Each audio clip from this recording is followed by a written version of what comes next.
Alright, so I've been a little bit sick, as you can probably hear from my voice as well. But today we're going to be talking about my HRX experience this year.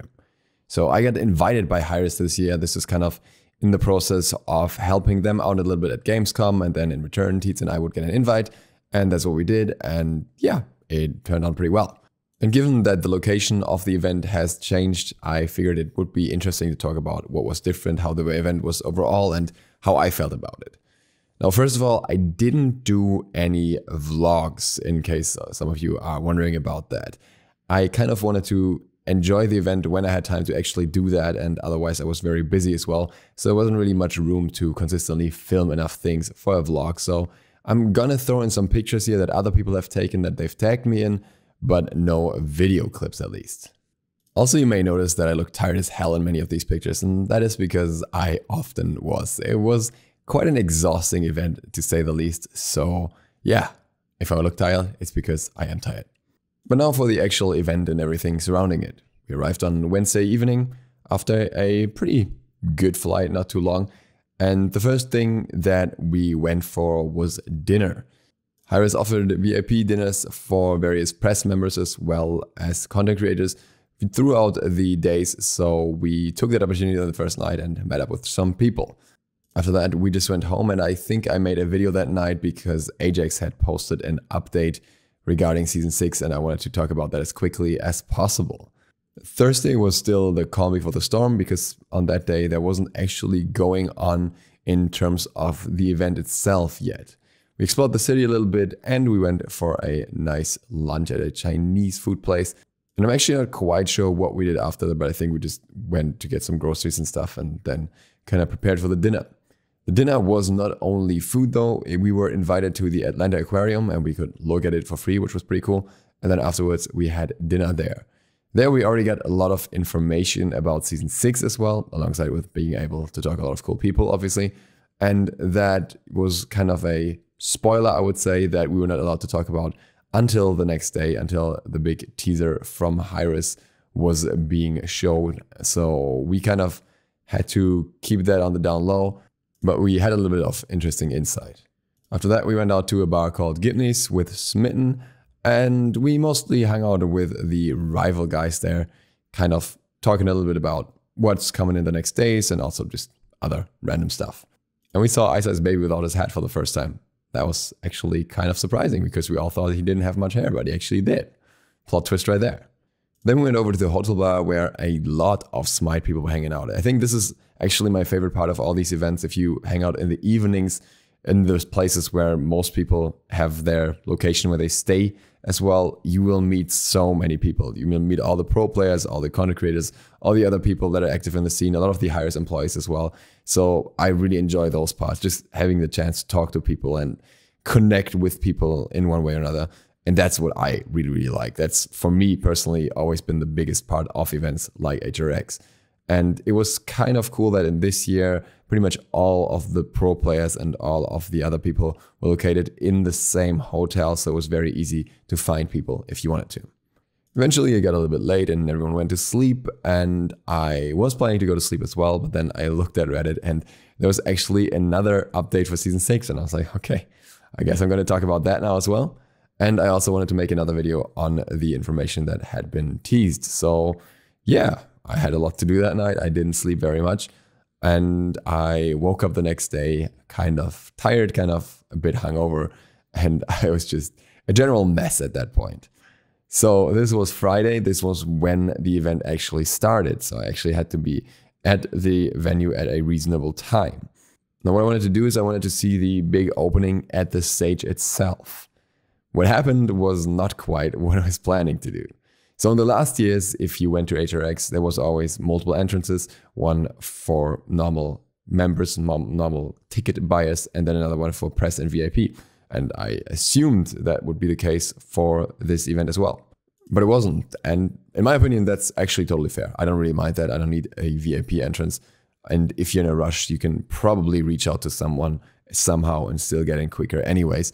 But for me, it was fine that way. Unfortunately, I didn't know beforehand. And the situation that I ended up in was that I was in a very long queue and the panel or the showcase video was about to start, and I was like, okay, I won't be able to watch this here. So I actually ran back to the hotel and just came back in time for the big announcements and watched it there. So even though I was at the event, I didn't see the first part of the event at the event. Kind of ironic. And after that, I was super tired and I realized, you know what, before I go on this panel, this originally was my plan as well, just going for that opening and then go back. But I'm going to have a nap. I'm going to get some more energy. And that's what I did. So after a pretty long nap, I got up again for that panel I spoke of. And this panel was a panel that Teets and Feyrazzle and Lithe and I held. I think the name was Making Awesome Content. So it's basically just a content creator panel where we talked about our experiences, what we learned, and answered questions. Unfortunately, there were a lot of preset questions, so to speak, that covered like half an hour. And after that, we only had 15 minutes to actually answer questions from people. And I personally would have liked to answer way more questions and, you know, address more what the audience specifically wanted to hear about. But I think that's just a lesson learned for next year. I think that was an experience they had with multiple of the panels. So if it was for me, the panel could have easily been like double the length or just not as many people talking. But it was cool anyways. It was a really nice experience to just see some people that were interested in content creation in general. Now, on the evening of that day, there was a scheduled thing that Raythan had planned in the Battle and Brew in Atlanta, which is a gaming bar basically, where the plan was to have a meet and greet with various content creators and just a hangout there in general. I wasn't actually on the list for that, but I knew that a lot of people were planning to go there. So I was like, you know, might as well stop by too. And because we also wanted to go for Korean barbecue, we went there first, which was right around the corner. I think the place was called Iron Age, and it was actually really, really nice. And there we had dinner with, amongst others, Define Pride, Solo Double J and his girlfriend, and all the guys from the Defend Middle Lane, or now Side Quest Arcade podcast, and some of the people surrounding that community. So that was pretty chill. We had a lot of fun, and the food was really, really nice. And then we went over to Battle and Brew.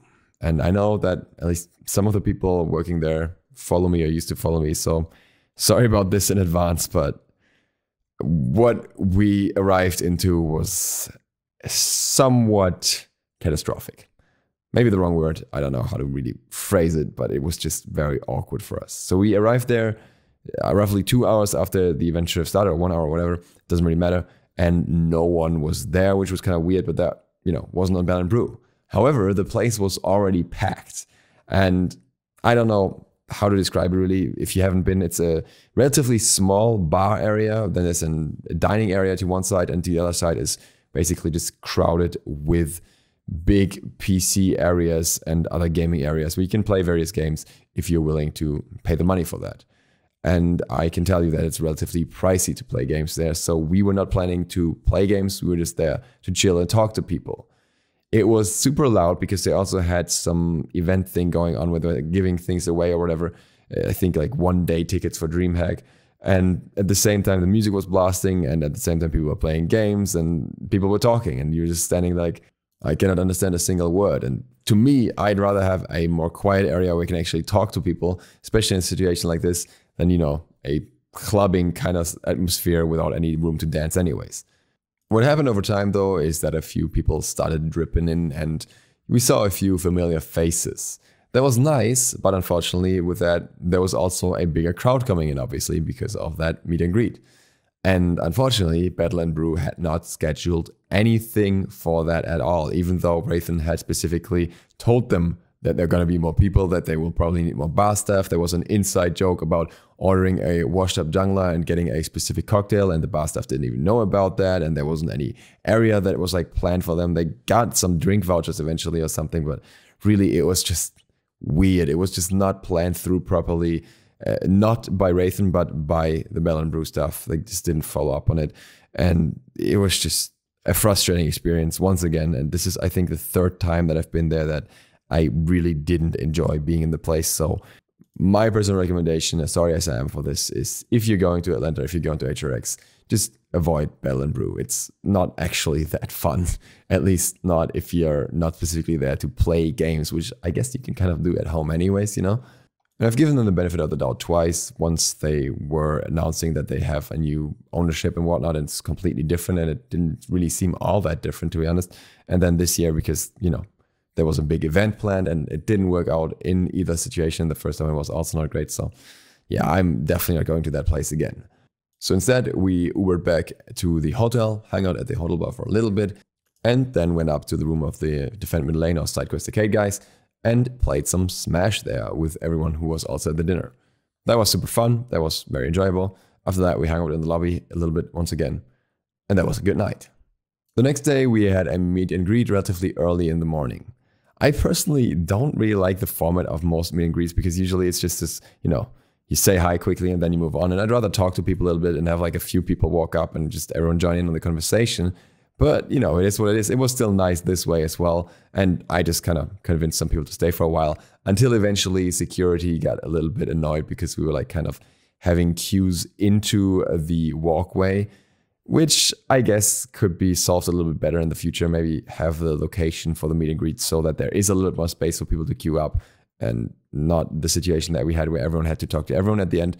But it was still kind of nice. I really like just meeting people like that. So for me overall, it was still cool.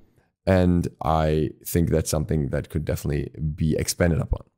Throughout the day, we spent some time watching some of the games. Then we also looked around the hall a little bit, looked at what's there, all the kind of booth and stuff like that, and talked to people here and there and that kind of stuff. Then towards the evening, we had another HRX sponsored dinner, and we hung out with Devil J and his girlfriend as well as Otherworld a little bit. Some of you may remember him from the SMITE songs back in the day, and now Paladin songs. And after that, we just went down to the hotel bar once again and just chilled with people and talked to more people. And that brings us to Sunday, the day of the finals. I actually made a quick video in the morning, which some of you may have noticed, like right before the finals. And right after that, we headed off to go to the finals as well. The finals were a bit disappointing as I was rooting for Rival. And honestly, the experience as an EU fan of any EU team really in an NA biased crowd isn't exactly the most fun. I get that, you might want to be rooting for your home team. I mean, I was rooting for EU as well, I guess. But it's kind of weird that instead of hearing Splice chants, people were doing USA chants. I'm just like, all right, are you actually rooting for Splice? Are you rooting for USA? Just a bit of a different experience from what we had at the Dreamhack that was in Europe. But that's the same thing every year, so whatever. The games were still really hyped to watch. It was a really nice set going down to the 5th game, and it was really, really clutch with, that back and forth that was going on. So we really enjoyed that, and it was definitely a good finish to the season that way. Right after the finals, this guy, Black as Night 426, and his friends finally found me. Apparently he'd been looking for me for 3 days throughout the event, and they were finally able to catch me somewhere after almost giving up on it, basically. And yeah, that was pretty cool because they've been like reaching out to me on Twitter, and I was just like, guys, I hardly have internet. I'll just be down at the stage after the game, catch me there, and that's where we found them. So that was really, really nice to see them and talk to a lot of other people there as well, which made the loss of Rival a bit more digestible, I guess. It was just nice to hang out with some people there instead of just being like frustrated over the loss. And then we went right over to the after party, which was as usual at the main event, which this time was actually a bit further away, whereas normally it was right next to the venue, basically. The main event is some kind of, I don't know, gaming, arcade, something playground hall with like laser tag and bowling and stuff as well, which is kind of nice to hang out if you're into that kind of stuff. For me, it was mostly talking to people once again. I got to catch up with a lot of people that I didn't get to catch up with beforehand, a lot of the pro players. I mean, the obvious topic in the room for many of them was what's going to happen with Season 6. A lot of them were concerned about that, but it was interesting to hear their concerns as well, and then have fun with the others too that were just not as concerned about it or just distracting themselves from it. And I got to talk to another few people like from the HRX crew and all kinds of other people, some of the content creators as well. So that was pretty nice. I really, really enjoyed that. I really enjoyed these, I don't know, can't call them get-togethers, but any situation where you just get to hear more about people other than, the usual what they do in SMITE. I didn't really party too hard because of the flight next day, and we went back around 2 because the venue was already starting to clear out, and we knew that they usually close at 3 latest anyway, so it wasn't really worth staying longer when the last shuttle was going at 2. And we kind of wanted to hang out with people in the hotel lobby afterwards, but everyone was actually already going to sleep. Everyone was just completely drained from that week. And that's kind of understandable. And it was probably better that we went to sleep as well. And then on the next day, we had a flight back. And when we arrived in Amsterdam for a stopover, we kind of realized just how many people on that flight were people that we knew. There was Emilzy, Alpha Jackal, Ducky, Fails, and Lobster that were all, you know, kind of coming out of the gate together or after each other. And we just decided to go for some breakfast, I guess at that time it was. And Lobster bought a $6 water because the exchange for the dollar to the euro was absolutely terrible. I bought a little bit of that water for $1, so it really made a bargain there. And then we made our way back home to freezing cold Germany. So all in all, was it worth a trip? Absolutely. Was the experience worth it? Absolutely. Was meeting the people worth it? Absolutely. Loved every part of it, and that's, for me, the biggest reason to go. Was the venue better or worse? Now, this isn't simply answered in a yes or no, because there are some factors here. What I think was better was especially the security, which I think is very important in this day and age. What was also better was the food stands, which is really nice. So you can actually get some okay-ish food in the venue itself. And what was nice overall was the fact that it's not just SMITE and Paladins, because that way you have some more people, you know, that just come over and get to know the game this way. But at the same time, the event was primarily SMITE and Paladins. So yeah, I don't know how many people really went for something else. This can also be seen as a bit of a downside because it takes away a little bit of that community feeling where, you know, everyone that is there is kind of together, is kind of one big group.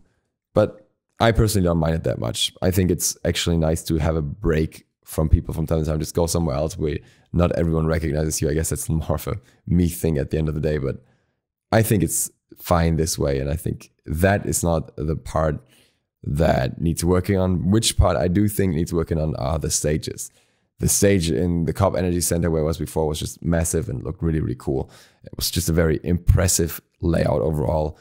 And yeah, Gamescom stages are kind of small in comparison, kind of not that impressive.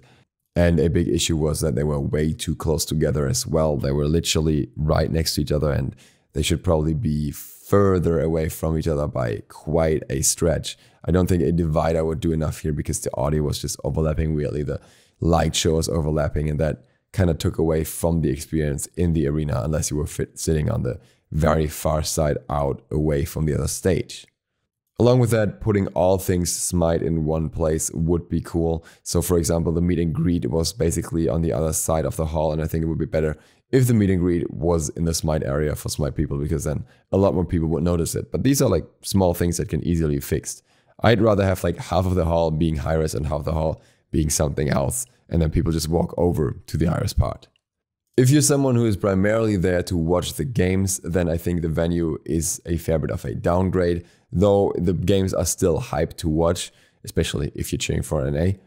At the same time, if you're someone who is primarily there for the people and to get to know everyone, then this location is actually better from the perspective of everyone being able to go into the same hotel, and that way you know exactly where to find everyone, which I think is a huge benefit in that regard. And that's it for my HRX experience for the second one in 2018. I guess it's HRX 2019 in a way. And with that, thank you guys very much for watching. If you're new to the channel, feel free to sub button with the bell. It really helps me out. And other than that, see you for the next one tomorrow or maybe later. I don't know if I can finish it. DukeSloth out. PS, Fallout 76 is on sale at the moment. For those of you who've been considering it and haven't bought it yet, you can get it for $35 or for 30 euros. So if you are not quite sure yet, I might talk about that more in the future. But if you were just waiting for the price to drop, it has dropped already, at least temporarily for Black Friday.